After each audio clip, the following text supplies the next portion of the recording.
आवत हवा का हो? कुछ कहले रहला याद बा? ऐसन तो कोनो बात ना याद आवत ह। अच्छा तो कटनी हो गई तो भुला गइल? ओहो, अरे बताइबू कि बुझनी बुझाइबू? आ तू का इतना भूमिका बनावेलू हो? कौनो बात सीधे सीधे ना बोल सकेलू? एक तो इतना टेंशन कपार पे खुदे है, ऊपर से लगाबू तू ऐठे। हाँ हाँ, हमरा भी टेंशने न बुझाई।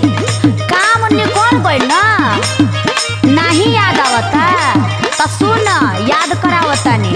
हाँ हाँ, बताओ तो तनी। खाली खुशी लाई के करबला